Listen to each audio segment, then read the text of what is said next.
کہ افغانستان میں کسی عبوری حکومت کے قیام کی گنجائش موجود نہیں ہے۔ اقوام متحدہ کے انسان دوست اداروں اور ان کی ساتھی تنظیموں نے اس سال 1,60,00,000 افغانوں کے لیے 1,30,00,000,000 کی امداد کی اپیل کی ہے۔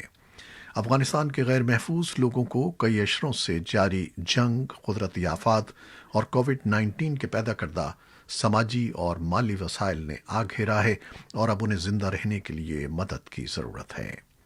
گزشتہ 4 سالوں میں ایسے افراد کی تعداد میں 6 گنا اضافہ ہوا ہے جنہیں امداد کی ضرورت ہے۔ خاص طور پر بچوں کے معاملے میں صورتحال پریشان کن ہے۔ اقوام متحدہ کے سیکرٹری جنرل کے ترجمان اسٹیفان دوجارک کے مطابق 5 سال کی عمر کے ہر 2 میں سے ایک افغان بچے کو خوراک کے شدید مسائل کا سامنا ہے۔ انسان دوستی کے تحت دی گئی امداد کے بندوبست میں تعاون کرنے والے ادارے OCH کا کہنا ہے کہ تقریباً 1,84,00,000 لوگوں کو امداد کی ضرورت ہے۔ کورونا وائرس کی عالمی وبا سے اس تعداد میں تیزی سے اضافہ ہوا ہے۔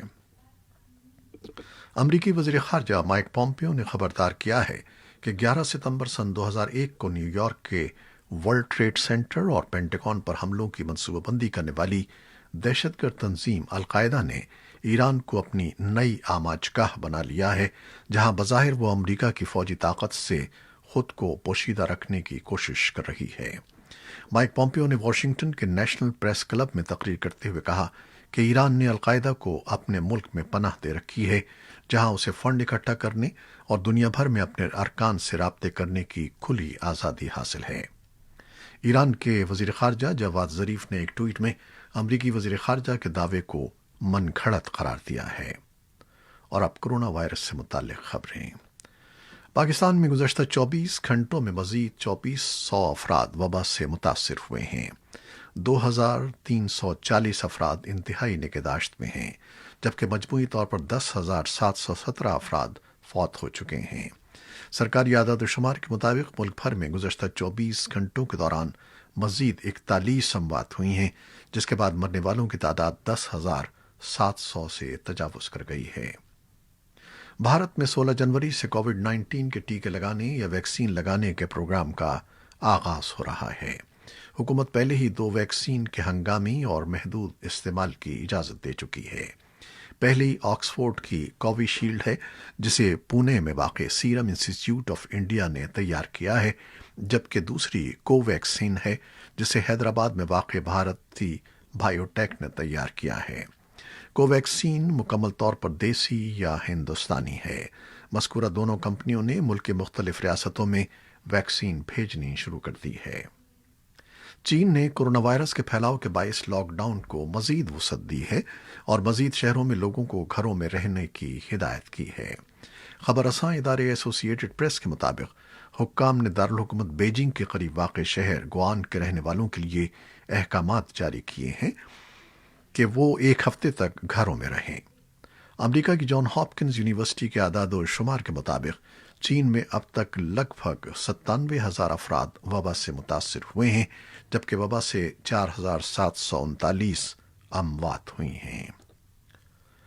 ٹرمپ انتظامیہ نے اپنی حکمت عملی تبدیل کرتے ہوئے کورونا وائرس کی دوسری خوراک کے طور پر روکی گئی ویکسین بھی ریلیز کر دی ہے، تاکہ 65 سال سے زیادہ عمر کے افراد یا ایسے لوگ جنہیں پہلے سے بیماریاں ہوں انہیں ویکسین دی جا سکے۔ اس اقدام سے ویکسین حاصل کرنے والے افراد کی تعداد میں خاصا اضافہ ہوگا، تاہم اس سے ویکسین مختلف ریاستوں اور شہروں میں پہنچانے کے عمل میں رکاوٹ آئے گی۔ عالمی ادارہ صحت WHO کی سرپرستی میں کام کرنے والے ادارے کوویکس نے کہا ہے کہ اس نے غریب ملکوں کو کورونا وائرس سے بچاؤ کی ویکسین فراہم کرنے کے لیے $6 ارب کا فنڈ اکٹھا کر لیا ہے اور ویکسین کی 2 ارب خوراکوں کا آرڈر بھی دے دیا ہے۔ ادارے کا کہنا ہے کہ وہ ویکسین کی مزید 1 ارب خوراکیں حاصل کرنے کا ارادہ رکھتا ہے۔ ادارہ یہ ویکسینز غریب اور کم آمدنی کے ممالک میں صحت عامہ کے کارکنوں کو فراہم کرے گا تاکہ وہ عالمی وبا سے محفوظ رہ کر اپنی ذمہ داریاں نبھا سکیں۔ پاکستان کے حکام نے کہا ہے کہ دسمبر میں ملک کی برآمدات $2 ارب 35 کروڑ رہیں، جو گزشتہ سال کے اسی عرصے کے مقابلے میں 18.3% زیادہ ہیں۔ کورونا وائرس کی عالمی وبا کے باوجود پاکستان کی برآمدات میں اضافے کا رجحان گزشتہ 5 ماہ سے برقرار ہے۔ برآمد کنندگان اور صنعت کاروں کا کہنا ہے کہ ان کے پاس آئندہ 6 ماہ کے برآمدی آرڈرز موجود ہیں اور اضافی آرڈرز کے حصول کے لیے وہ اپنی استعداد و گنجائش میں اضافہ کر رہے ہیں۔ معاشی ماہرین کہتے ہیں کہ برآمدات میں خاطر خواہ اضافہ پاکستان کو مالی مشکلات سے نکلنے میں آسانی پیدا کرے گا۔ گزشتہ ہفتے پاکستان کے وفاقی ادارے شماریات کی جانب سے جاری کردہ ایک رپورٹ میں انکشاف کیا گیا ہے کہ ملک میں کورونا وبا کی پہلی لہر کے دوران ملک میں شدید غذائی عدم تحفظ 3% سے بڑھ کر 10% تک پہنچ گیا ہے، جبکہ معتدل غذائی قلت بھی 13 سے بڑھ کر 30% ہو گئی ہے۔ تاہم 60% افراد کو کورونا وبا کے عرصے کے دوران غذائی تحفظ برقرار رہا۔ زرعی ملک ہونے اور اپنی ضرورت سے زائد خوراک پیدا کرنے کے باوجود پاکستان میں غذائی عدم تحفظ ایک اہم مسئلہ بنتا جا رہا ہے۔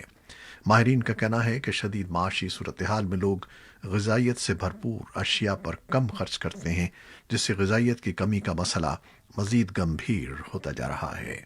اس سے نکلنے کے لیے حکومت کے ساتھ مخیر حضرات کو بھی مدد کے لیے آنا ہوگا۔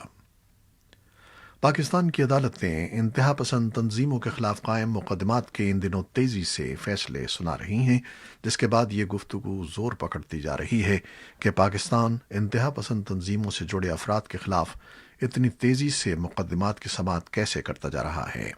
کیا انہیں انصاف کا پورا حق دیا جاتا ہے؟ مبصرین کے مطابق پاکستان FATF کی گرے لسٹ سے نکلنا چاہتا ہے، اس لیے تیزی سے کارروائی کی جا رہی ہے۔ قانونی ماہرین کے مطابق انسداد دہشت گردی دفعات کسی بھی کیس کی جلد از جلد سماعت کی اجازت دیتے ہیں۔ پاکستان، آذربائیجان اور ترک وزرائے خارجہ آج دوسرے سے فریقی اجلاس میں شرکت کر رہے ہیں، جس میں تینوں ممالک کے درمیان باہمی تعاون کے فروغ اور باہمی تجارت بڑھانے کے حوالے سے بات چیت کریں گے۔ تینوں ممالک کے درمیان سیاسی تعلقات کی تجدید کے ساتھ ساتھ آئل اور گیس، زراعت، ریلوے اور تعلیم کے شعبوں میں شراکت داری پر بات چیت کی جائے گی۔ یہ مذاکرات ایک ایسے وقت پر ہو رہے ہیں جب نکورنو کاراباخ کے تنازع پر پاکستان اور ترکی دونوں نے آذربائیجان کے موقف کی حمایت کی تھی۔ امریکہ میں لگ بھگ 70 برس کے بعد کسی خاتون قیدی کو بدھ کو مہلک انجیکشن لگا کر سزائے موت دے دی گئی۔ خاتون نے سن 2004 میں ریاست میزوری میں ایک حاملہ خاتون کا گلا گھونٹ کر اسے قتل کر دیا تھا۔ 52 سالہ لیزا مونٹگومری کو امریکی وقت کے مطابق منگل اور بدھ کی درمیانی شب ریاست انڈیانا کی جیل میں سزائے موت دی گئی۔ امریکی محکمہ انصاف نے گزشتہ سال جولائی میں وفاقی حکومت کی جانب سے سزائے موت پر 17 برس بعد دوبارہ عمل شروع کرنے کا اعلان کیا تھا۔ لیزا مونٹگومری کی سزائے موت پر عمل درآمد کئی روز سے جاری قانونی جنگ کے بعد ہوا، جب آخری وقت میں سپریم کورٹ نے سزائے موت پر عمل درآمد کی اجازت دے دی۔ امکان ظاہر کیا جا رہا ہے کہ جو بائیڈن وفاقی سطح پر سزائے موت دینے پر دوبارہ پابندی عائد کر دیں گے۔ اور نیٹ فلکس کے شائقین کے لیے ایک اچھی خبر یہ ہے کہ مقبول اسٹریمنگ سروس نے اعلان کیا ہے کہ اب سے ہر ہفتے وہ 1 سے زیادہ نئی فلمز ریلیز کیا کرے گی۔ منگل کو جاری کیے گئے خصوصی ٹیزر میں نامور ہالی ووڈ اسٹارز کو نیٹ فلکس پر ریلیز کی جانے والی نئی فلموں پر اپنے جوش و خروش کا اظہار کرتے دیکھا جا سکتا ہے، جس میں Don't Look Up, Red Notice, Blonde اور کئی دیگر فلمیں شامل ہیں۔ نیٹ فلکس کے مطابق وہ اس سال 71 فلمیں ریلیز کرنے کا ارادہ رکھتا ہے۔ یہ تھیں وہ خبریں جو فیس بک لائیو پر ہم نے آپ کے لیے پیش کی۔